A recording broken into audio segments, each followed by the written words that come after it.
মদিনার জমিনে সবচাইতে গরিব সাহাবীর নাম ছিল সাইয়েদনা বেলাল আল হাবাশী রাদিয়াল্লাহু তাআলা আনহু।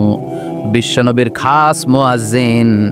ইথিওপিয়া থেকে ইসলামের সুশীতল ছোঁয়ায় এসে মদিনায় বিশ্বনবীর হাতে হাত রেখে কালিমা পড়ে মুসলমান হয়েছে।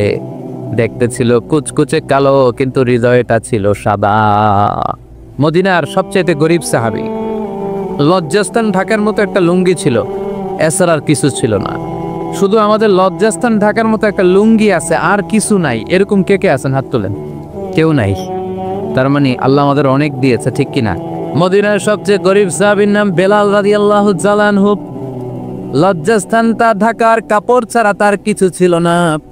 ওই বেলাল রাদিয়াল্লাহু তাআলা আনহুকে দেখে বিশ্বনবী বললেন, আনফিক ইয়া বেলাল, ও বেলাল তুমিও আল্লাহর রাস্তায় দান করো। আনফিক ইয়া বেলাল লা তাখশা মিন যিল আরশি ইকলালা, ও বেলাল আল্লাহর ধনভাণ্ডারে কমতি নাই, তুমি দান করো, তোমারও বাড়ায় দিবে কে? যে বেলাল রাদিয়াল্লাহু তাআলা আনহু লুঙ্গিটা পরা ছাড়া আর কোনো সম্পদই ছিল না, এই লুঙ্গিটা এক সম্পদ, আর কিচ্ছু নেই। ওই বেলালকে বিষ্ণু বলেছেন, দান করো বেলাল, কিপটামি করো না। যে রবের সন্তুষ্টির জন্য তুমি দান করবা, ওই রবের কোনো কমতি নাই, ঘাটতি নাই। গোটা বিশ্বের সবার সব ডিমান্ড পূরণ করে দিল, যার যত চাহিদা সব দিয়ে দিল, আমার আল্লাহর ধনভাণ্ডারের 1 ইঞ্চিও কমবে না। এজন্য মুত্তাকিদের প্রথম বৈশিষ্ট্য, আল্লাযীনা ইউনফিকুনা ফিস সাররা'i ওয়াদ-দাররা'i ওয়াল কাযিমিনাল গায়যা ওয়াল আফিনা আনিন নাস ওয়াল্লাহু ইউহিব্বুল মুহসিনিন। মুত্তাকিনদের প্রথম বৈশিষ্ট্য, সুখে দুঃখে সব সময় দান করে একজনের খুশির জন্য। তিনি কে? দান করলে যে আল্লাহ বাড়ায় দেয়, বিশ্বাস হয়? বাড়িয়ে দিবে আল্লাহ। মাসালুল্লাযীনা ইউনফিকুনা ফি সাবিলিল্লাহি কামাসালি হাব্বা أنبتت 7 سنابل في كل سنبلة 100 حبة والله يضاعف لمن يشاء والله واسع عليم। সুবহানাল্লাহ করে। আল্লাহর রাস্তায় দানের দৃষ্টান্ত চারা গাছের মতো। যেই চারা গাছ রোপণ করে দিলে সেখান থেকে শীষ গজায় 7টা। ওই 7টা শীষ থেকে, প্রতিটা শীষ থেকে হয় 100 শস্য দানা, মানে 700। আপনি 1 টাকা দান করলে আল্লাহ 7 গুণ, 100 গুণ থেকে 700 গুণ বাড়ায় দিবে। আল্লাহর প্রাচুর্যতার কোনো কমতি নাই, আল্লাহর ভান্ডারে কোনো ঘাটতি নাই, আছে? এজন্য দিতে হবে। কি করতে হবে? দিলে নতুন করে আসে, না দিলে আসে না। বিশ্বাস হয়? অনেকে বিশ্বাস করে না। আল্লাহ বলেন, আনফিক ইয়া ইবনা আদম উনফিক আলাইক, এই বনি আদম দাও, দিলে আমিও দেব। অনেকে আমরা ধরে রাখি দেখে নতুন কিছু আসে না। আপনার হাতে 5 কেজির একটা বস্তা, তো এটা ধরে রাখলে আরেকটা নিতে পারবেন? এটা ফালাই দিলে না 10 কেজি ধরতে পারবে? কথা কয় না? 5 কেজির এটা দিয়ে দেন, 20 কেজি আসবে।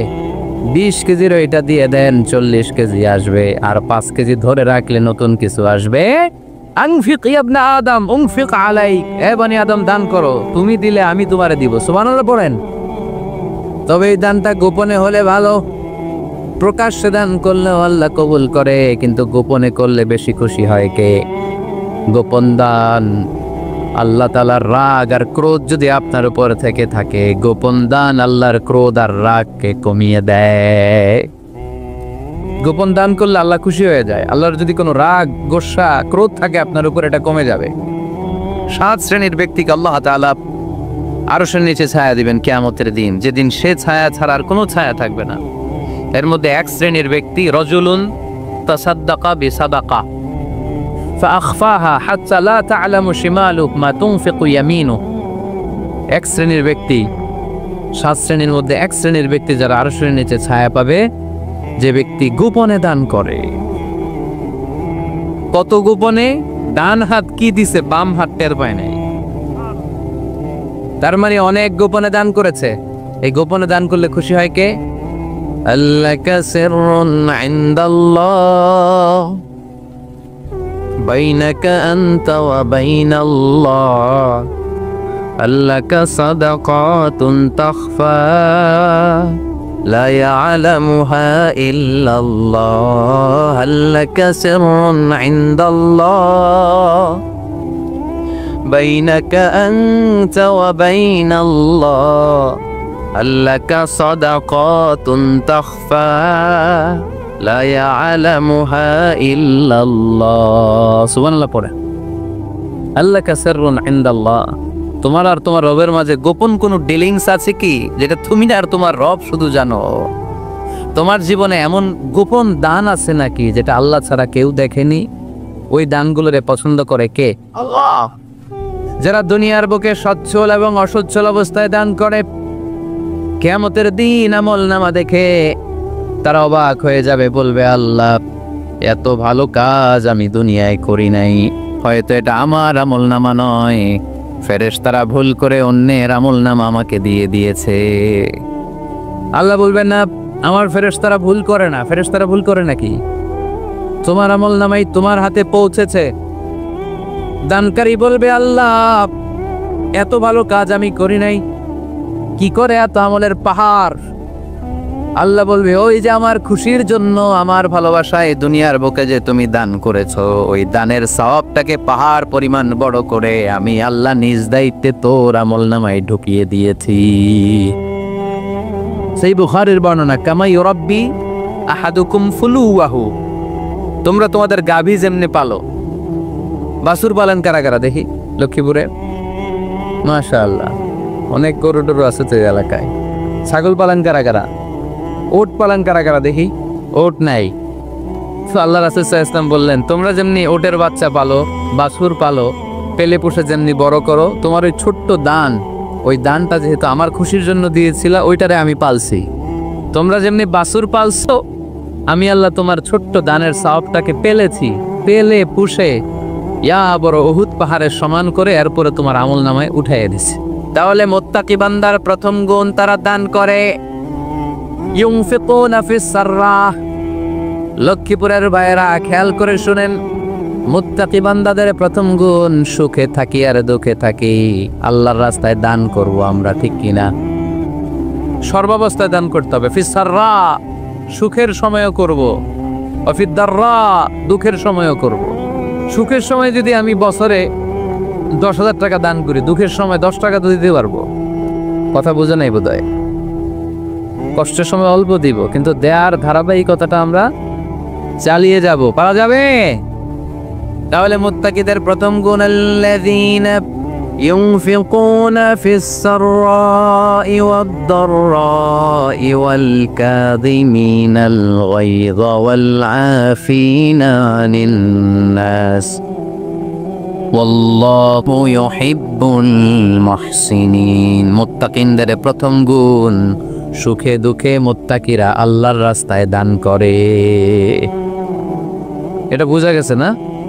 মনে থাকবে ততক্ষণ?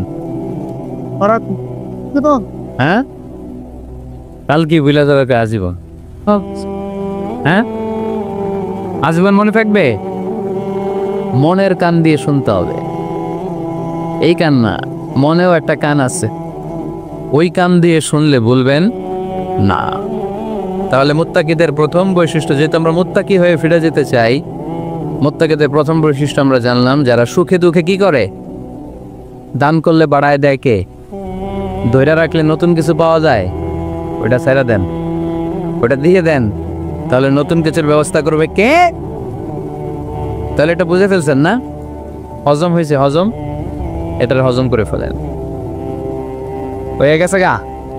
আচ্ছা, এবার আল্লাহ বললেন মুত্তাকিনদের 2 নাম্বার বৈশিষ্ট্য, ওয়াল কাযিমিনাল গায়যা। মুত্তাকি বান্দারা তাদের রাগকে হজম করে, রাগ সংবরণ করে, ক্রোধকে নিয়ন্ত্রণ করে। সুবহানাল্লাহ পড়েন। এইবার আসছে কঠিন ওয়াজ। এবার একজনকে হুজুর এটাই তো পারি না, এটাই তো পারি না, এটা পারতে হবে আপনাকে মুত্তাকি হতে চাইলে। ওয়াল কাযিমিনাল গায়য, মুত্তাকিনরা নিজের রাগকে সংবরণ করে, রাগ হজম করে, রাগের সময় নিজের উপর নিয়ন্ত্রণ রাখে। আমাদের অনেকের অনেক রাগ, এত রাগ, রাগের সময় হিতাহিত জ্ঞান থাকে না, এরকম আছে না নাই? রাগ কিন্তু অনেক ভয়ঙ্কর, জানেন?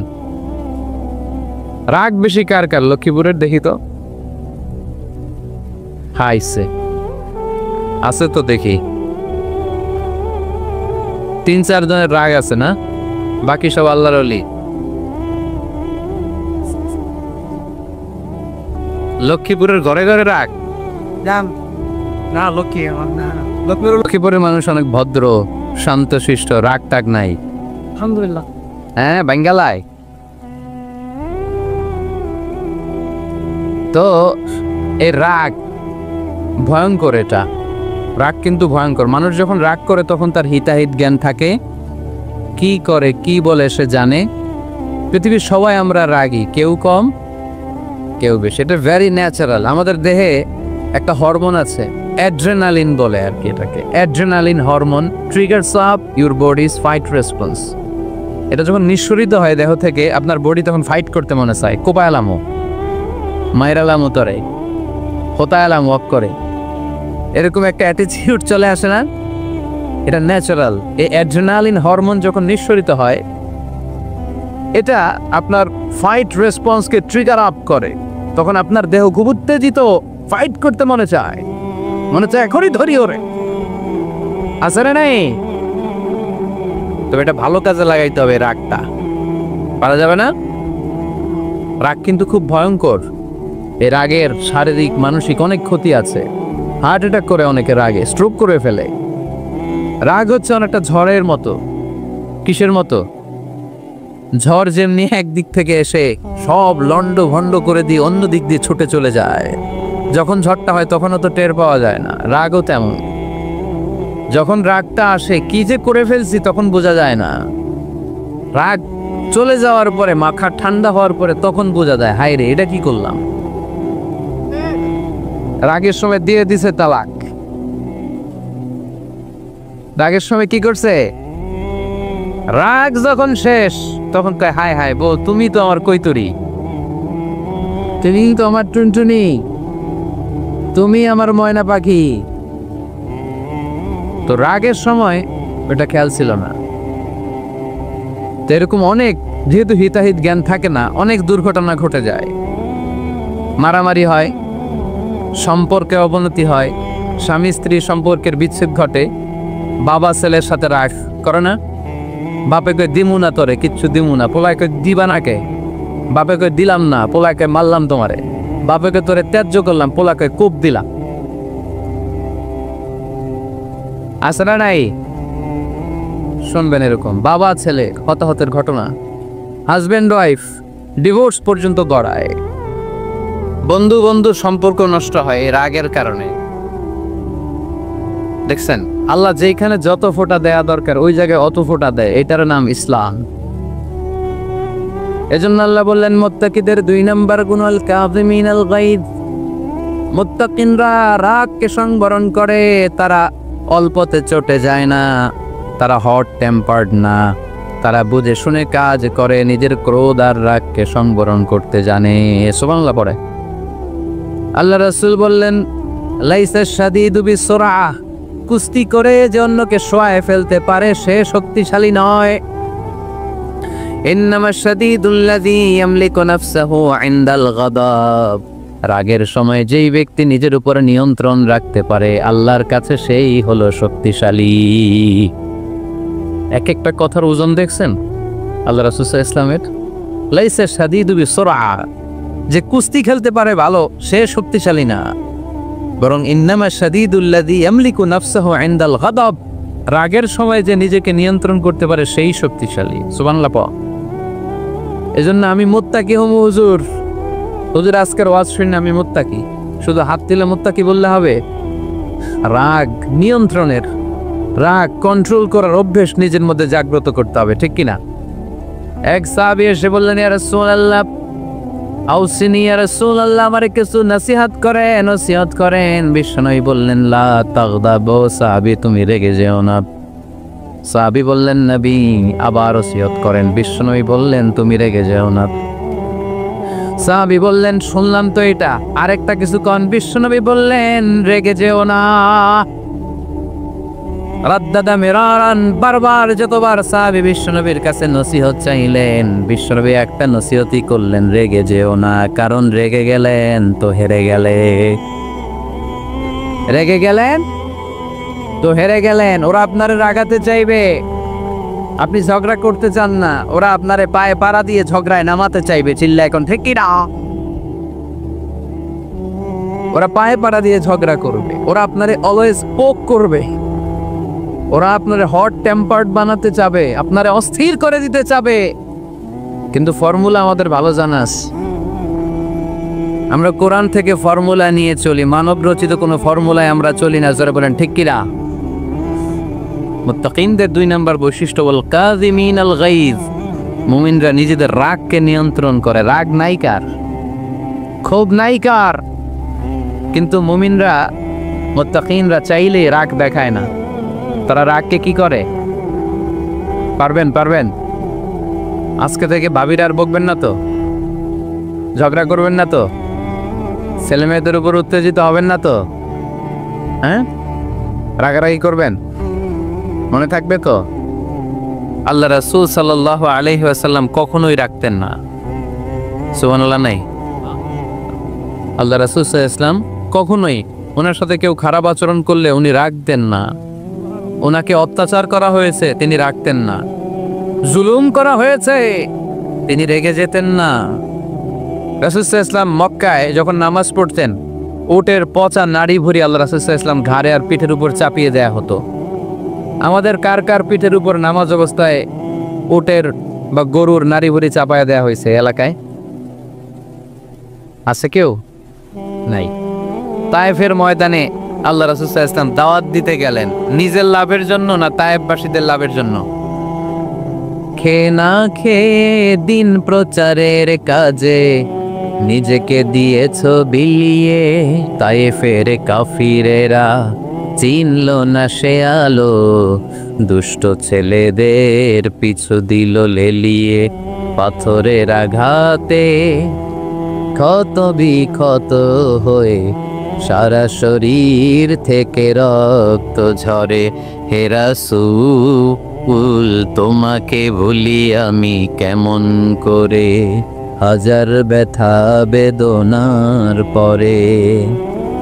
ফিরে আসনি তুমি আপন ঘরে, দিনের আলো তুমি ছড়িয়ে দিতে, চলে গেলে মদিনায় মক্কা ছেড়ে।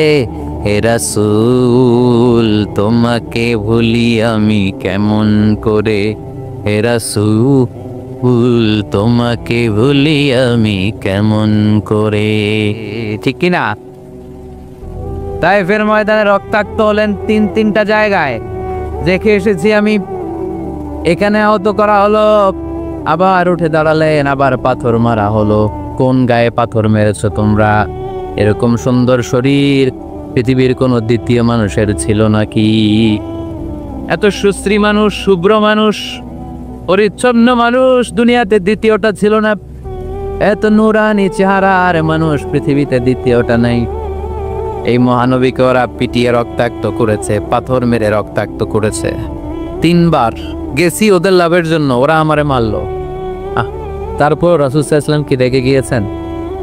কারণ রেগে গেলেন তো হেরে গেলেন। কোনোভাবে রাসূল সাল্লাল্লাহু আলাইহি ওয়াসাল্লাম রাখতেন না। নিজের উপর অত্যাচার আসলে রাসূল সাল্লাল্লাহু আলাইহি ওয়াসাল্লাম রাগেন নাই। আনাস রাদিয়াল্লাহু তাআলা আনহু আল্লাহ রাসূলের খাদেম ছিল। উনি বললেন, কুনতু আমশি মা রাসূলিল্লাহ, আমি একবার রাসূল সাল্লাল্লাহু আলাইহি ওয়াসাল্লামের সাথে কোথাও যাচ্ছিলাম। ওয়া আলাইহি বুরদুন নাজরানি, তখন রাসূল সাল্লাল্লাহু আলাইহি ওয়াসাল্লামের গায়ে ছিল নাজরান থেকে আনা একটা চাদর। আপনারা চাদর পরেন না শীতকালে? রাসূল সাল্লাল্লাহু আলাইহি ওয়াসাল্লাম চাদর পরতেন। রাসূল সাল্লাল্লাহু আলাইহি ওয়াসাল্লাম নাজরান দেশ থেকে আনা একটা চাদর পরেছেন, গলিজুল হাশিয়া, যেই চাদরের এই কর্নারের ডিজাইনটা ছিল খসখসে। কি ছিল? হঠাৎ এক বেদুইন এসে রাসূল সাল্লাল্লাহু আলাইহি ওয়াসাল্লামের চাদর ধরে টান দিল। টান দেওয়ার সাথে সাথে রাসূল সাল্লাল্লাহু আলাইহি ওয়াসাল্লামের ঘাড়ের এই চামড়া ছিঁড়ে গেল। এই খসখসে যেহেতু ডিজাইন চাদরের, ওই খসখসে ডিজাইন ঘাড় আর কাঁধের এখানে যখন টান খেলো, ওই খসখসে ডিজাইনের দাগ বসে গেল, রাসূলের চামড়া ছিঁড়ে গেল ঘাড়ের। সে টান দিয়ে বলিয়া মুহাম্মদ মুরলি মিন মালিল্লাহ, আসছে ভিক্ষা করতে। মূলত ভিক্ষা চাওয়ার ডিজাইন দেখছেন? যার কাছে ভিক্ষা চাবে চাদর ধরে টান, এসে বলে বেদুইন, তাদের মধ্যে সভ্যতা ছিল না। ইয়া মুহাম্মদ, ও মুহাম্মদ মুরলি মিন মালিল্লাহ, ও মুহাম্মদ আমার খাওয়ার মতো টাকা নাই, তুমি আদেশ করো বাইতুল মাল থেকে যেন আমারে কিছু টাকা দেয়। আসছে ভিক্ষা করতে, ভিক্ষা করতে আইসা চাদর ধরে দিছে টান, ঘাড়ের রক চামড়া ছিঁড়ে গেছে। রাসূল সাল্লাল্লাহু আলাইহি ওয়াসাল্লাম ব্যথা পেয়েছেন। ফালতাফাতা ইলাইহি রাসূলুল্লাহ, আল্লাহ রাসূল সাল্লাল্লাহু আলাইহি ওয়াসাল্লাম তার দিকে তাকালেন, তাকিয়ে ফাদহিক একটা মুচকি হাসি দিলেন। আমি রাস্তা দিয়ে চাদর গায়ে দিয়ে হাঁটতেছি, এক ফকির আইসা কয় ভিক্ষা দেন, টাকা দেন বলে আমার চাদর টান দিছে, আর ওই চাদরে আমার ঘাড়ের চামড়া ছিঁড়ে গেছে, কি করবো আমি? আপনি কি করবেন? হ্যাঁ, কোনি? আচ্ছা, তা আমরা ঠিকই ওরে ধরে মাইট দিতাম, তাই না? আজকে ওর একদিন কে আমার একদিন ভর্তা বানায় ফেলতাম ওরে পিঠায়, রাগের চোটে, ঠিক কিনা? আল্লাহ রাসূল সাল্লাল্লাহু আলাইহি ওয়াসাল্লাম try to think about it, try to ponder on the story. এই moral of the story কি? রাসূল সাল্লাল্লাহু আলাইহি ওয়াসাল্লামের প্রফেটিক স্টোরি থেকে আপনাকে ভাবতে হবে। ভিক্ষা করতে এসে চাদর ধরে টান দিয়ে ঘাড়ের চামড়া ছিঁড়ে ফেলেছে, রাসূল তাকিয়ে মুচকি হাসি দিলেন। মুচকি হাসি দিয়ে বললেন, যাও বাইতুল মাল থেকে কিছু সম্পদ ধরে দিয়ে দাও। কি নবী ছিলেন, তার মানে ওনার গায়ে যত আঘাতই আসতো কখনো উনি রাখতেন, তবে মাঝে মাঝে রাখতেন। যদি আল্লাহর বিধান লঙ্ঘিত হতো তখন বিশ্বনবী রেগে যেতেন। আল্লাহর জমিনে আল্লাহর বিধান লঙ্ঘিত হলে এই লোকটা রেগে যেতেন, প্রিয় নবী তখন সহ্য করতেন না। এক সাহাবী এসে বললেন, ইয়া রাসূলুল্লাহ, এমন ইমাম পাঠিয়েছেন আমাদের এলাকায়, বড় বড় সূরা দিয়ে নামাজ পড়ায়, এত বড় সূরা দিয়ে পড়ে, তার পিছনে দাঁড়িয়ে থাকার ক্ষমতা আমার নাই। এই কথা শুনে বিশ্বনবী রেগে গেলেন, কারণ ইসলামের বিধান এখানে লঙ্ঘিত হচ্ছে, ঠিক কিনা?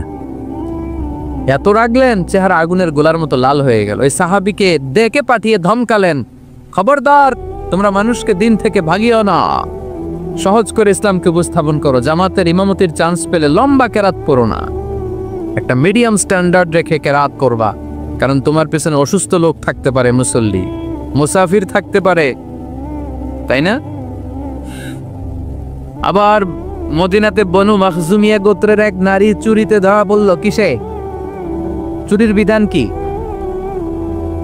السارق والسارقة فقطعوا أيديهما جزاء بما كسبا نكالا من الله والله عزيز حكيم। চোর বা চুন্নি দামি কোনো জিনিস যদি চুরি করে নেয় তাহলে তার হাত কেটে দাও। If anyone steal something precious from the society, the government should cut down his right hand. Government কাটবে, আপনি কেটেন না। আবার মুরগি একটা চুরি করছে, ধইরা জান্দা দিয়ে এক কোপ, এরকম করা যাবে না, ওটা গভর্নমেন্ট করবে। তো রাসূল সাল্লাল্লাহু আলাইহি ওয়াসাল্লাম ছিলেন চিফ অফ দা গভর্নমেন্ট, রাসূল সাল্লাল্লাহু আলাইহি ওয়াসাল্লাম ডান হাত কেটে দিবে। কিন্তু যেই মেয়েটা চুরি করছে এলাকার খুব সম্ভ্রান্ত বংশের মেয়ে, অনেক সময় হয় না এমপির মেয়ে, চেয়ারম্যানের মেয়ে, বড় বিজনেস ম্যাগনেটের মেয়ে, ছেলে অন্যায় করে ফেলছে একটা, আছে না নাই? এখন সাহাবীরা দেখলেন মদিনায় যদি বিশ্বনবী এই চুরির বিচার কার্যকর করে মেয়েটার হাত কেটে দেয়, এই মেয়েটার সম্ভ্রান্ত বংশের লোকেরা বিশ্বনবীর উপর চড়াও হবে, নতুন করে দাঙ্গা বাঁধবে, সবাই যে বিশ্বনবীর কাছে বলবে, কিন্তু কেউ সাহস পায় না। উসামা বিন যায়েদ বিশ্বনবীর ভালোবাসা বড়ই পছন্দ করতেন বিশ্বনবী। সাইয়েদনা উসামা বিন যায়েদ রাদিয়াল্লাহু তাআলা আনহুকে সবাই বললেন, উসামা তুমি যাও, তোমারে বিশ্বনবী বড্ড ভালোবাসে, তুমি বললে তোমার কথা নবী ফিরাবে না। সাইয়েদনা উসামা যে বললেন, ইয়া রাসূলুল্লাহ, সবাই মিলে আমারে পাঠিয়েছে যেন আমি সুপারিশ করি, যদিও বনু মাখজুমিয়া গোত্রের মেয়েটা চুরিতে ধরা পড়েছে, মেয়েটা আসলেই চোর, চুরি করেছে, কিন্তু বড় একটা বিষয়কে খেয়াল করে নবী সবার সুপারিশের কারণে এই মেয়েটার হাত আপনি কেটে দিয়েন না। এই কথা বলার সাথে সাথে বিশ্বনবীর চেহারাটা আগুনের গোলার মতো লাল হয়ে গেল, ক্ষেপে গেলেন বিশ্বনবী, রেগে গেলেন, আর বললেন, এত বড় সাহস কোত্থেকে পেলে উসামা? এটা তো আল্লাহর আইন, চোর চুরি করলে হাত কাটো কার আইন? বাংলাদেশে যদি এই আইন চালু হয়, চোর খুঁজে পাওয়া যাবে? দেশের টাকা যারা চুরি করে এদেরকে পাওয়া যাবে? পেঁয়াজের দাম যারা বাড়ায় এদের খুঁজে পাওয়া যাবে? মজুদদারদেরকে আর খুঁজে পাওয়া যাবে না, সব চোর মানুষ হয়ে যাবে, ঠিক কিনা? একটা বিচার যদি করে, সরাসরি সম্প্রচার, সব টিভিতে লাইভ ব্রডকাস্ট আমরা দেখলাম চোরের হাত কাটতেছে কিভাবে, এরপরে চুরি করার আগে 10 বার ওর আত্মা কেঁপে উঠবে। রাসূল সাল্লাল্লাহু আলাইহি ওয়াসাল্লাম বললেন, এটা আল্লাহর আইন। কেমন করে তুমি সুপারিশ করো আল্লাহর আইন থামানোর জন্য? লাউ কানা ফাতিমাতু বিনতি মুহাম্মাদিন সারাফাত লাকাতা মুহাম্মাদুন ইয়াদাহা। আজকে আমার কলিজার টুকরা নয়নের পুটলি ফাতেমাও যদি চুরিতে ধরা পড়তো, আমি ফাতেমার হাতটা কেটে দিতে 1 সেকেন্ডও দেরি করতাম না। আমার মেয়ে ফাতেমাও যদি চুরি করতো, আমি হাত কেটে দিতে দেরি করতাম? রেগে যেতেন প্রচন্ড, এমনি রাখতেন না। কেউ আক্রমণ করলে ব্যথা দিলে, কষ্ট দিলে রাখতেন না। কিন্তু আল্লাহর জমিনে আল্লাহর বিধান যখন লঙ্ঘিত হতো, আল্লাহ রাসূল সাল্লাল্লাহু আলাইহি ওয়াসাল্লাম রেগে যেতেন। তাহলে কোথায় রাগ করবেন আর কোথায় করবেন না বোঝা গেছে তো? সব জায়গায় রাগ করা যাবে? এজন্য মুত্তাকিনদের 2 নাম্বার বৈশিষ্ট্য, ওয়াল কাযিমিনাল গায়যা। মুত্তাকিনরা রাগ দেখায় না, মেজাজ দেখায় না, বরং মুত্তাকিন বান্দারা আল্লাহর খুশির জন্য নিজের রাগ আর ক্রোধকে নিয়ন্ত্রণ করে। রাসূল সাল্লাল্লাহু আলাইহি ওয়াসাল্লাম আল্লাহর বিধান লঙ্ঘিত হলে রেগে যেতেন, এছাড়া রাখতেন না। একবার তাহাজ্জুদের সময় সাইয়েদনা আলী রাদিয়াল্লাহু তাআলা আনহু আর ফাতেমা রাদিয়াল্লাহু তাআলা আনহাকে ডাকতে গেলেন তাহাজ্জুদ করার জন্য। কিসের জন্য? যে ডাকলেন, দরজায় কড়া নাড়লে, আলী ওঠো, ফাতিমা ওঠো। কিন্তু সাইয়েদনা আলী রাদিয়াল্লাহু তাআলা আনহু বললেন, কি জন্য উঠবো? আল্লাহ রাসূল সাল্লাল্লাহু আলাইহি ওয়াসাল্লাম বললেন, তাহাজ্জুদের জন্য। আলী রাদিয়াল্লাহু তাআলা আনহু একটু কৌশল করে বললেন, আমাদের রুহু তো আল্লাহর হাতে। রুহু কার হাতে? আল্লাহ যখন রুহু ফিরাই দিবে তখন ঠিকই উঠবো, পড়বো তাহাজ্জুদের নামাজ, পড়বো, রুহুটা ফিরে আসুক, পড়বো। একটু কৌশল করলেন। তো রাসূল সাল্লাল্লাহু আলাইহি ওয়াসাল্লাম এই কৌশলটারে পছন্দ করলেন না। রাসূল সাল্লাল্লাহু আলাইহি ওয়াসাল্লাম আমি বলা মাত্রই যেন উঠে যায়, রাসূল সাল্লাল্লাহু আলাইহি ওয়াসাল্লাম তখনও রেগে গেলেন। বুখারীর বর্ণনা, তিনি ফিরে আসতেছিলেন আর রাগে নিজের রানের মধ্যে চাপড়াচ্ছিলেন এরকম, ওয়াকানাল ইনসানু আকসারা শাইইন জাদালা। আরে মানুষ কত ঝগড়া করতে জানে, আরে মানুষ কত তর্ক করতে জানে, মানুষ যে কত ঝগড়া করে, মানুষ যে কত তর্ক করে, নিজের উপর নিজে ঝাল মেটাচ্ছিলেন রানের মধ্যে চাপড়াতে। সুবহানাল্লাহ পড়েন। আক্রমণ করলে রাখতেন না, ওটের নারী ভুড়ি চাপিয়ে দিলে রাখতেন না, কিন্তু ধর্মীয় বিধান লঙ্ঘিত হলে বিশ্বনবী রেগে যেতেন, চিল্লা এখন সুবহানাল্লাহ। এজন্য মুত্তাকিদের 2 নাম্বার বৈশিষ্ট্য, আল কাযিমিনাল গায়দ। রাগকে সংবরণ করতে হবে, রাগ দেখানো যাবে না। রাগ দেখাবেন, কি করবেন? নিয়ন্ত্রণ করব, একজন নিয়ন্ত্রণ করবে শুধু, আর আপনারা কোপায় ফেলাইবেন সব।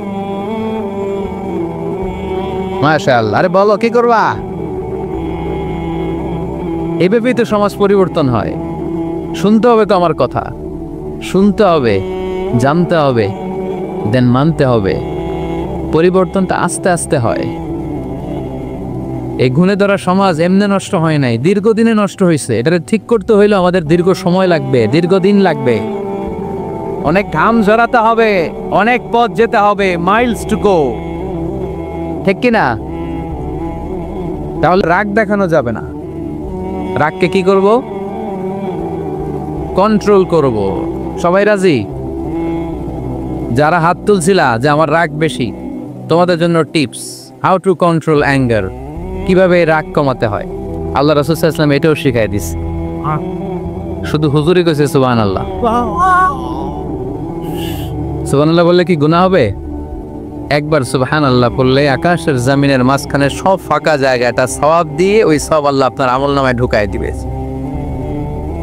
খুব চালাক এই এলাকার লোকেরা, সওয়াবের কথা শুই না, লাভ শুই না। সুবহানাল্লাহ, লাভ আছে যেখানে আমরা আছি। তো হাউ টু কন্ট্রোল অ্যাঙ্গার, কিভাবে রাগ থামাবো? যেহেতু মুত্তাকিনদের 2 নাম্বার বৈশিষ্ট্য ওয়াল কাযিমিনাল গায়য, মুত্তাকিদের বৈশিষ্ট্য তারা রাগকে নিয়ন্ত্রণ করে। আল্লাহ রাসূল শিখাই দিলেন, 4টা পদ্ধতি শিখালেন রাগ কমানোর। কয়টা মনে থাকবে? অ্যাপ্লাই করবো এগুলো, দেখবো আজকে থেকে রাগ কমে কিনা। পারা যাবে? 2 সাহাবী বিশ্বনবীর সামনে ঝগড়া লাগলেন। কথা কাটাকাটি, কথার পিঠে কথা, কথার নাম লতা। কথা বলতে বলতে ঝগড়া লাগতে লাগতে এক সাহাবী রেগে মেগে আগুন, মারামারির জন্য উদ্যত হলেন। বিশ্বনবী দেখলেন ওই সাহাবীর চেহারাটা একেবারে আগুনের গোলার মতো লাল হয়ে গিয়েছে। বিশ্বনবী বললেন, ইন্নী লা আ'লামু কালিমাতান, আমি এমন একটা বাক্য জানি, এই রাগান্বিত সাহাবী যদি এখন এই বাক্যটা পড়া শুরু করে দেয়, তার রাগটারে নিমিষেই ঠান্ডা বানাইয়া দিবে কে? ওই সাহাবী বললেন, ইয়া রাসূলুল্লাহ, কি সেই বাক্য আমারে শিখাইয়া দেন। বিশ্বনবী বললেন, পড়ো, আউযু বিল্লাহি মিনাশ শাইতানির রাজীম। আবার করেন, আউযু বিল্লাহি মিনাশ শাইতানির রাজীম। সুবহানাল্লাহ। রাগ কমানোর দোয়া, সহিহ হাদিস। ওই সাহাবী যদি এই বাক্যটা পড়ে তার রাগ কমে যাবে। বাক্যটা হচ্ছে আউযু বিল্লাহি মিনাশ শাইতানির রাজীম, বিতাড়িত শয়তানের কাছ থেকে আল্লাহর কাছে পানাহ চাচ্ছি, প্রোটেকশন চাচ্ছি। বলতে দেরি, রাগ থামতে দেরি হবে। টিপস নাম্বার 1 মনে থাকবে তো? টিপস নাম্বার 2, বিশ্বনবী বললেন, ইদা গাদিবা আহাদুকুম ফালইয়াসকুত, তোমাদের যখন প্রচন্ড রাগ চলে আসে, বেশি যখন প্রচন্ড যখন তোমরা রেগে যাও, তখন কথা বন্ধ করে চুপ হয়ে যাও। কি করতে হবে? চুপ, একেবারে চুপ। অনেকে রাগের সময় গড়গড় করে কি যেন বলতে থাকে, আছে না নাই? রাগে গড়গড় করতে থাকে আর কি যেন বলতে থাকে। যত বলবেন, যত গালি দিবেন, বলে না গালি দেয় না রাগের সময়, অশ্রাব্য ভাষায় অনেকে গালি গালাজ শুরু করে দেয়, আছে না নাই? না, আসকুত, ইদা গাদিবা আহাদুকুম ফালিয়াসকুত। আল্লাহ রাসূল সাল্লাল্লাহু আলাইহি ওয়াসাল্লাম বললেন, যখন তোমাদের কেউ প্রচন্ড রেগে যায়, সে তার কথা যেন বন্ধ করে দেয়। চুপ, keep silent, keep quiet, relax, cool. পারবেন? তাহলে প্রথম টিপস কি পড়তে হবে? বাইরে নামক দিয়া পড়েন, আউযু বিল্লাহি মিনাশ শাইতানির রাজীম। এটা হলো 1 নাম্বার টিপস। 2 নাম্বার টিপস, ইযা গাদিবা আহাদুকুম ফালইয়াসকুত। মাশাআল্লাহ, চুপ থাকতে হবে। বেশি রাগ চলে আসলে কি করতে হবে? 3 number tips, lower your action. আপনার অ্যাকশনকে কমায় দেন। কিন্তু আমরা ওই সময় মারি ডাইরেক্ট অ্যাকশন। রাগের সময় আমরা কি করি? আল্লাহ রাসূল বললেন, লোয়ার, মিনিমাইজ ইউর অ্যাকশন। কি বললেন আল্লাহ রাসূল? অ্যাকশন কমাও, কার্যক্রম কমায় দাও। ইযা গাদিবা আহাদুকুম ওয়া হুয়া কাইম ফালিয়াজলিস, দাঁড়ানো অবস্থায় তোমাদের কেউ যদি রেগে যায়, সে যেন বসে পড়ে। ফাইন যাহাবা আনহুল গাদাবু ওয়া ইল্লা ফালিয়াত্তাজি, কেউ যদি দাঁড়ানো অবস্থায় রেগে যায়, সে যেন বসে পড়ে। বসে থাকার পরেও যদি তার রাগ কমতে না চায়, সে যেন শুয়ে পড়ে। তাহলে দাঁড়ানো অবস্থায় রাগ আসলে কি করবেন? বসা অবস্থায় রাগ আসলে, শোয়া অবস্থায় রাগ আসলে চোখ বন্ধ করে ঘুমায় যাবেন। রাগ আসবে আর সুবহানাল্লাহ কইবেন না? কত বড় ফিজিশিয়ান, কত বড় ডাক্তার আল্লাহ রাসূল সাল্লাল্লাহু আলাইহি ওয়াসাল্লাম। সুবহানাল্লাহ পড়ো। কয়টা গেল? কয়টা? 1 নাম্বার কি পড়া? মাশাআল্লাহ। 2 নাম্বার চুপ থাকা। 3 নাম্বার দাঁড়ায় থাকলে বসে যাওয়া, বসা থাকলে পারবেন? 4 নাম্বারটা অনেক মজার টিপস, শুনবেন? আল্লাহ রাসূল সাল্লাল্লাহু আলাইহি ওয়াসাল্লাম বললেন, 4 নাম্বার টিপস শুনো, ইন্নাল গাদাবা মিনাশ শাইতান, নিশ্চয়ই রাগ আসে শয়তান থেকে। ওয়া ইন্নাশ শাইতানা খুলিকা মিনান নার, শয়তান তৈরি আগুন থেকে। ওয়া ইন্নান নারা তুতফাউ বিল মা, আগুন নিবানো হয় পানি দিয়ে। ফাইদা গাদিবা আহাদুকুম ফালিয়াতাওয়াদ্দা, তাই কারো যখন রাগ খুব বেড়ে যায়, সে যেন ঠান্ডা পানি দিয়ে ওযু করে। কি সুন্দর টিপস, কি সুন্দর ফিলোসোফার আল্লাহ রাসূল সাল্লাল্লাহু আলাইহি ওয়াসাল্লাম। কত বড় দার্শনিক ছিলেন তিনি। আল গাদাবু মিনাশ শাইতান, কথার সিকোয়েন্স দেখেন, ওজন দেখেন। আল গাদাবু মিনাশ শাইতান, রাগ আসে শয়তানের থেকে। রাগ এনে দেয় কে? শয়তান। ওয়াশ শাইতানু খুলিকা মিনান নার, শয়তান তৈরি কি থেকে? আগুন থেকে। ওয়ান নারু তুতফাউ বিল মা, আগুন নিভাই কি দিয়ে? ফাইদা গাদিবা আহাদুকুম ফালিয়াতাওয়াদ্দা, তাই তোমাদের কেউ যখন রেগে যায় সে যেন পানি দিয়ে ওযু করে নেয়। কবরের প্রথম প্রশ্ন হচ্ছে মার রব, তোর রবের নাম কি? আমাদের রব কে? আল্লাহ আমারে রব, দমে দমে তনু মনে তারি অনুহ। আল্লাহ আমারে রব, এজন্য সব কাজে আল্লাহর উপর আস্থা ভরসার দরকার আছে না নাই? পাশাপাশি ইসলামকে আমরা খুশি না রেজা, ইসলামের সাথে শত্রুতা করে কেউ ইসলামকে দমিয়ে দিতে পারবে? চিল্লায় বলেন পারবে? ইসলামের আওয়াজকে স্তম্ভ করে দেয়া যায়, ইসলামের গতিকে থামিয়ে দেয়া যায়, ইসলামের অগ্রযাত্রাকে স্টপ করা যাবে? ইসলামকে বিজয় দেওয়ার ওয়াদা করে দিয়েছে কে? ইসলাম হচ্ছে টিউবের মতো, যারা সাঁতার জানে না তারা টিউব নিয়ে সাগরে নামে যাতে ডুবে না যায়। এই টিউব পানির নিচে ডুবাতে চাইলে এটা ডুবে? এটা কি হয়? তবে বলেন ভেসে থাকে। ইসলামকে ডুবাইতে চাইলে এটা আরো ভেসে ওঠে। আল্লাহু আকবার। আবার ইসলামের উদাহরণ হচ্ছে চারা বীজের মতো, ওরা ইসলামকে মাটিতে গেড়ে দিতে চায় কিন্তু ওরা জানে না কিংবা বুঝে না ইসলাম হচ্ছে চারা বীজ। এই চারা বীজকে মাটিতে গেড়ে দিলে কি হয়? গাছ হয়ে যায়। সুবহানাল্লাহ বলবেন না? গোটা বিশ্বব্যাপী আজকে ইসলামের গণজোয়ার। After the twin tower attack, the number of Muslim community in America already had been doubled. Now it's tripled.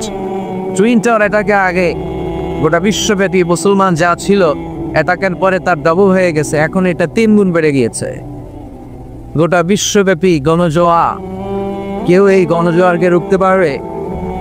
আফ্রিকাতে আফ্রিকার গরিব দেশগুলোকে সিলেক্ট করে করে ইউনাইটেড স্টেটস অফ আমেরিকার কিছু খ্রিস্টান মিশনারিরা তারা আফ্রিকাতে চলে যেত। খাবারের বিনিময়ে ধর্মান্তর, টাকার বিনিময়ে ধর্মান্তর, মুসলমানদেরকে ওরা খ্রিস্ট ধর্মে দীক্ষিত করেছে।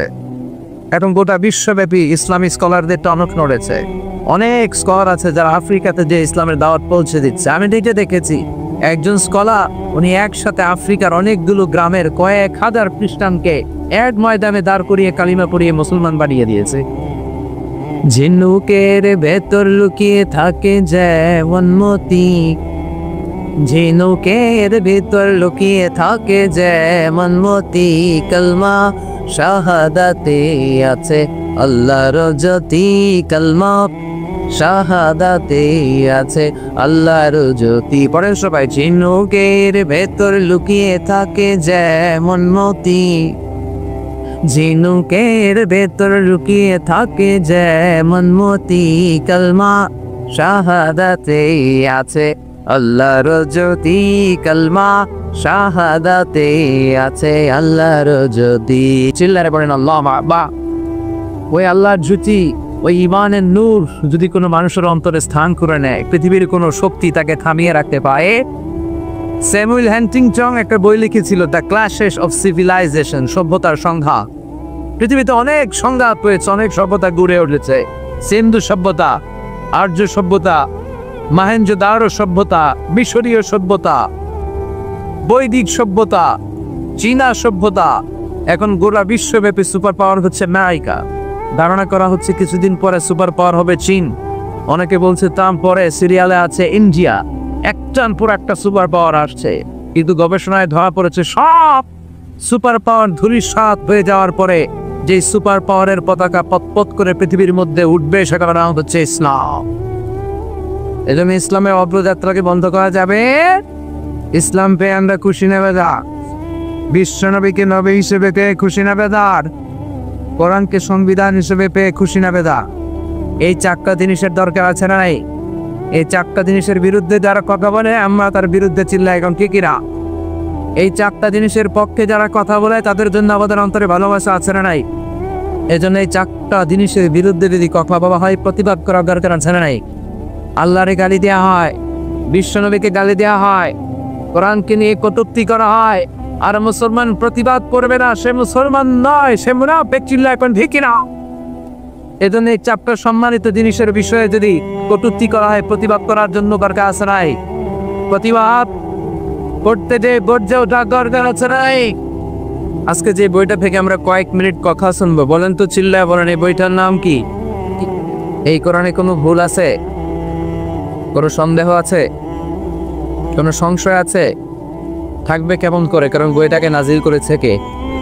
চিল্লায় বলতে হবে, নাজিল করেছে কে? এই বইটার যেখান দিয়ে এই কথা বলি না কেন, বরকত আছে না নাই? আজকে আমরা এই বইটার চমৎকার একটা সূরা থেকে কথা শুনবো। আমি আমার খুতবার শুরুতে সূরাতুল মুমিনুন থেকে দুটি আয়াত তেলাওয়াত করেছি। সূরাতুল মুমিনুনের শুরুতে 10টি আয়াতে আল্লাহ তাআলা মুমিনদের 7টি গুণের কথা বর্ণনা করেছেন। চিল্লায় বলেন কয়টি? এই 7টি গুণ যদি কোনো মুমিন তার জীবনে ধারণ করতে পারে, পিতা মারা গেলে সন্তান যেমনি পিতার সম্পদের ওয়ারিস হয়ে যায়, ওই মুমিন বান্দা জান্নাতুল ফেরদাউসের ওয়ারিস হয়ে যাবে। এই জন্য 7টি গুণ আমাদের জীবনে ধারণের দরকার আছে না নাই? সবাই রাজি আছেন তো? এই 7টি গুণের কথা শুনে একসাথে আমরা আজকে বিদায় নেব, ইনশাল্লাহ। পড়েন নাকি মাঝখানে ওঠা বসা করবেন? পড়বেন কেউ? বেশি লম্বা কথা বলবো না, কিন্তু একসাথে বিদায় নেব, ইনশাল্লাহ। পড়েন, আওয়াজ করে পড়েন, ইনশাআল্লাহ। যে সূরাটি থেকে আমরা আজকে কথা শুনবো, সূরাটির নাম হচ্ছে সূরাতুল মুমিনুন। চিল্লায় বলেন, সূরার নাম কি? সবাই বলেন নাই, চিল্লায় বলতে হবে কি নাম? সূরার নাম সূরাতুল মুমিনুন। চিল্লায় বলতে হবে সূরার নাম কি? কোরআনের চ্যাপ্টারাইজেশনগুলোর দিকে খেয়াল করলে আপনি অবাক হন। আল মুমিনুন নামে আল্লাহ তাআলা কোরআনে সূরা দিলে। মুমিনুন মানে বিশ্বাসী। আমরা সবাই মুমিনুন, ঠিক কি না? মুমিনুনের বিপরীত হচ্ছে কাফিরুন, মানে অবিশ্বাসী। এই কাফিরদের নামে কোরআনে সূরা আছে না নাই? আছে। কি নাম সূরা? সূরাতুল কুল ইয়া আইয়ুহাল লা আ'বুদু মা। তাহলে বিশ্বাসীদের নামে সূরা দেন, অবিশ্বাসীদের নামে সূরা দেন। আবার বিশ্বাসী অবিশ্বাসী মানে মুমিন আর কাফের, এই দুই দলের মাঝখানে আরেকটা দল আছে, মুনাফিক। তাদের নামে কোনো সূরা নেই। হ্যাঁ কি না? মুনাফিকুন ডাবল স্ট্যান্ডার্ড মেনটেইন করে, এদের দুইটা চেহারা। এরা নেহি ওদার দরমিয়ান মে সদর বাদা আছে না নাই? যেদিকে বৃষ্টি ওইদিকে ছাতা ধরে, যখন যারা ক্ষমতায় তখন তাদেরকে তেল মারে। এখন অবশ্য ক্ষমতার পরিবর্তন নাই, এখন একটা বলতেই পারবে, আছে না নাই? এরা উপর দিয়ে ফিটফাট, ভিতর দিয়ে হ্যাঁ। সদরঘাট দেখছেন টিভিতে? সদরঘাট কি এখনো ফিটফাট হয় নাই? এরা উপরে ফিটফাট, ভিতরে সদরঘাট। এরা নেহি উদার নেহি এদার, দরমিয়ান মে সদর বাজার। দুই নৌকায় পাড়া দিলে যা অবস্থা, এদের সেই অবস্থা।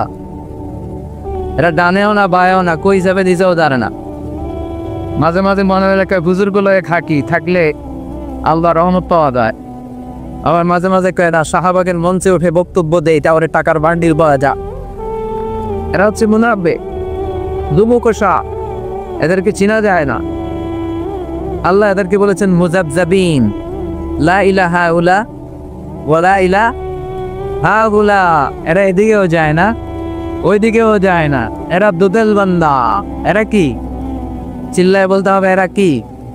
বদেল বান্দা। কালমা চোরে না পায় শ্মশান, না পায় ঘর, দিন থাকিতে আয়রে পথে ছাইরা দে ভণ্ডামি, ভণ্ডামি ভণ্ডামি ভণ্ডামি, ছাইরা দে নামাজ কালাম পড়ে না, ইবলিস শয়তানের নানা। আছে এরকম? নামাজ নাই, রোজা নাই, জাকাত নাই, হজ নাই, ইসলাম নাই, জিকির নাই, উনি পীর সাহেব, উনি মারে পথের লীরা। আসলে এটা মারে পথ না, এটা দরকার মায়ের পর, ঠিক কিনা? সারা বছরে একদিনও গোসল করে না।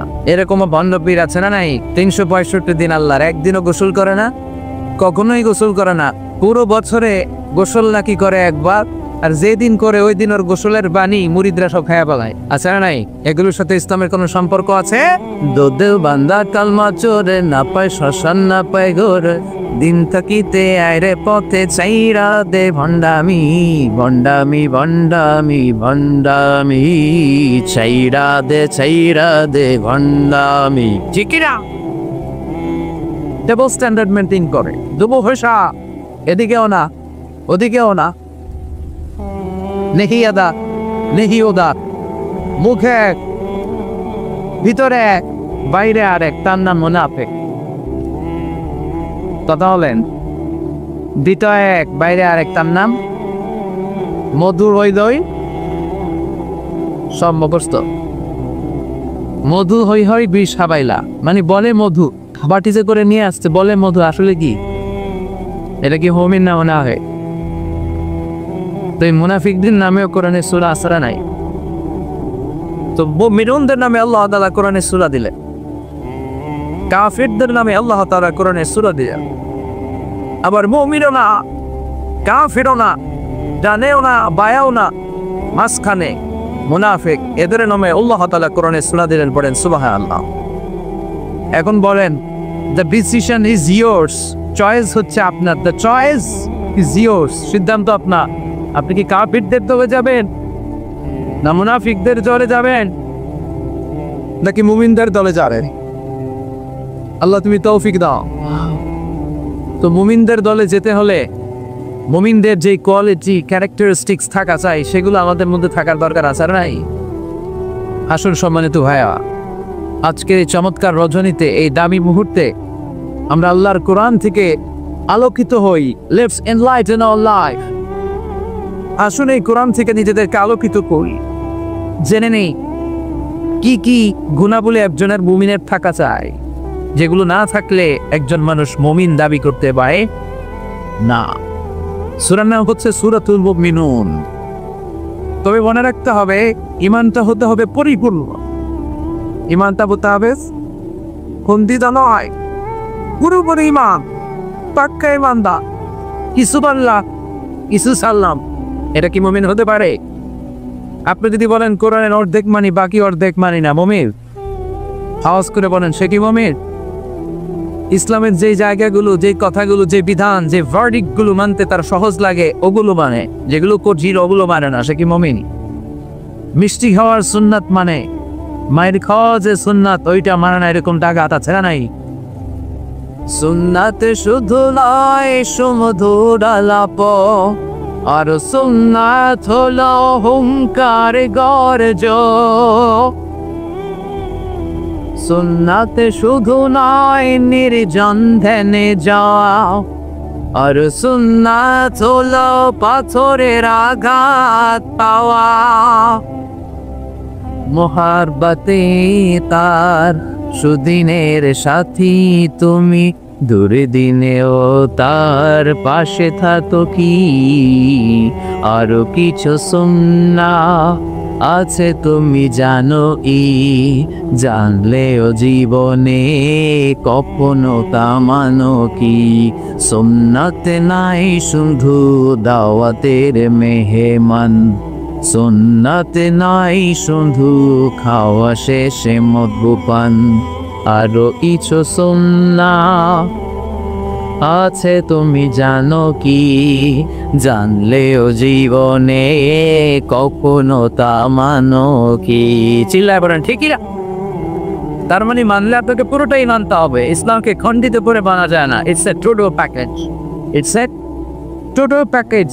এই প্যাকেজটা দিলে এটা নিবো এটা নিবো না বলা যাবে, এইটা মানবো ওইটা মানবো না বলা যাবে, ঝুঁকি নিব না শুধু আর সে পাকবো এই কথা বলার কোনো সুযোগ আছে? আফাতুমিনুনা বিবাদিল কিতাবি ওয়া তাকফুরুনা বিবাদ। কোরআনের কিছু মারবা আর কিছু ছাড়বা, তাহলে তুমি মুমিন নও, তুমি মুনাফিক, তুমি কাফের। চিল্লায় বলেন ঠিক কি না? যার মানে বোঝা গেল ঈমানটা হতে হবে পরিপূর্ণ ঈমান। আবার আল্লাহ বললেন ঈমানটা হতে হবে নির্ভেজাল ঈমান। কার কথা? والذين آمنوا ولم يلبسوا إيمانهم بظلم أولئك لهم الأمن وهم مهتدون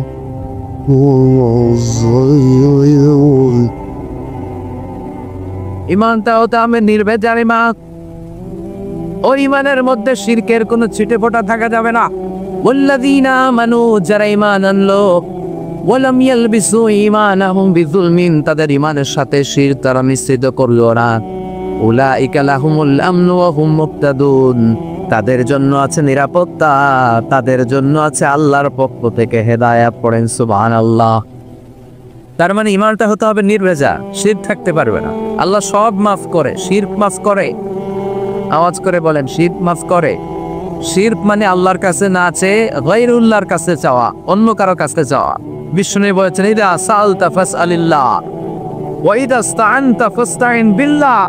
যখন সাহায্য চাইতে মনে চায় আল্লাহর কাছে সাহায্য চাও। যখন হাত পাইতে মনে চায় হাত পারকা হবে শুধুমাত্র একজনের কাছে, তিনি কে? কেউ যেটা পারে না পারে কে? কেউ যেটা দেয় না দেয় কে? কেউ যেটা দেখে না দেখে কে? আমরা বিপদে বললে, কোনো দুর্ঘটনা ঘটে গেলে, আমার লাইফে কোনো বড় ইভেন্ট বা ইনসিডেন্ট ঘটে গেলে আমরা সবার আগে ফেসবুকে শেয়ার দিই, আছে না নাই? ফেসবুকেও শেয়ার দেওয়ার আগে সবার আগে শেয়ার দিতে হবে কার কাছে? বন্ধুর কাছে শেয়ার করার আগে, স্ত্রীর কাছে শেয়ার করার আগে, নিজের বাবা মায়ের কাছে শেয়ার করার আগে আমরা শেয়ার দিব যার কাছে তিনি কে? তার ভান্ডার হচ্ছে অফুরন্ত ভান্ডার। আল্লাহ বলছেন, পৃথিবীর সব মানুষগুলো যদি একটা ময়দানে দাঁড়িয়ে যায় আর সবাই যদি তাদের মনের চাহিদা আকুতি বিনতি আমার কাছে বলতে শুরু করে, আল্লাহ এটা দাও, বাড়ি দাও, গাড়ি দাও, নারী দাও, সব দাও, একটার পর একটা যদি সময় আমার কাছে চাইতে শুরু করে, আর সব বান্দার যত চাওয়া আছে সব চাওয়া যদি আমি পূরণ করে দেই, সবও যদি দিয়ে দেই, আমার ভান্ডারের 1 ইঞ্চিও কমবে না। এজন্য চাইতে হবে কার কাছে? চিল্লা বলেন, বিপদে করলে চাইবো কার কাছে? নাকি দয়াল বাবার কাছে, খাজা বাবা? কেউ ফিরে না খালি হাতে, বাজারে তোর দরবারেতে। নোয়াখালীতে আছে, যাওয়া যাবে? কিছু চাওয়া যাবে? কে বলেছে দরবারগুলো থেকে মানুষ খালি হাতে ফিরে না? দামি ঘড়ি নিয়ে যায়, ঘড়ি চুরি হয়ে যায়, খালি হাতে ফিরে। পকেট ভর্তি টাকা নিয়ে যায়, টাকা চুরি হয়, খালি পকেটে ফিরে। দামি জুতা পরে যায়, জুতা চুরি হয়, খালি পায়ে ফিরে। আছে না নাই? একটা দরবার থেকে কেউ কোনোদিন খালি হাতে ফিরে না। দরবারটা কার দরবার? চিল্লাটা দরবার। কেউ ফিরে না খালি হাতে, আল্লাহর তোর দরবারেতে। সবাই বলেন, কেউ ফিরে না। এজন্য আল্লাহ ডেকে বললেন, গোলাম মুমিনুন সম্প্রদায়ের অধিকারী যদি হতে চাও, এই দলের কর্মী যদি হতে চাও, ঈমান আনতে হবে পরিপূর্ণ। 2 নাম্বার, ঈমানটা হতে হবে নির্ভেজাল। এই ঈমানের সাথে শিরকের কোনো ছিটে ফোঁটা থাকতে পারবে? শিরকের বিপরীত হলো তাওহীদ। আমরা সবাই তাওহীদের অনুসারী, জোরে কোন ঠিক কিরা? তাওহীদেরই মুর্শিদ আমার, মুহাম্মাদের নাম বলো, মুহাম্মাদের নাম। আল্লাহর নাম জপলে বুঝতে পারি আল্লাহরই কালাম, বলো মুহাম্মাদের নাম। ওই নামেরই রশি ধরে যায় আল্লাহর পথে, ওই নামেরই ভেলায় চড়ে ভাসি নূরের স্রোতে। ওই নামের বাতি জেলে দেখি আরশের মুকাম, বলো মুহাম্মাদের নাম। তাওহীদেরই মুর্শিদ আমার, মুহাম্মাদের নাম বলো, মুহাম্মাদের নাম। আল্লাহর নাম জপলে বুঝতে পারি আল্লাহরই কালাম, বলো মুহাম্মাদের নাম। পড়েন আল্লাহু আকবার। তার মানে ঈমান হতে হবে পরিপূর্ণ। ঈমানের মধ্যে কোনো ভেজাল থাকতে পারবে না, শিরক থাকতে পারবে না। 3 নাম্বার, ঈমান হতে হবে ঈমানের মতো। ঠিক কি না?